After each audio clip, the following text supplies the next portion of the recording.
Deixar bem claro, né?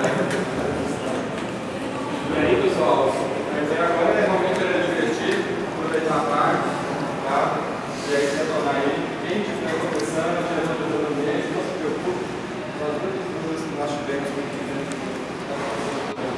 Então, realmente vai ter praticar, então, inovar, aprender bastante. A gente vai encontrar no final do campeonato, né?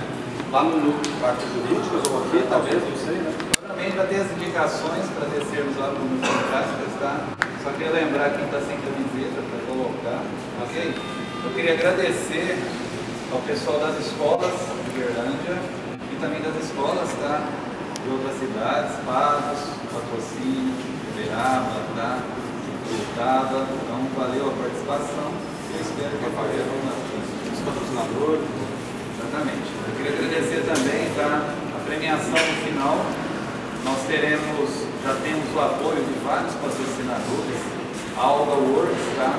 Uma empresa de treinamento muito importante aqui em Uberlândia.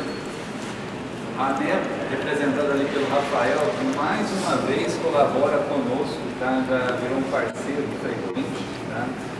E a TIT, uma empresa também vem colaborando agora, tá? Virou o final.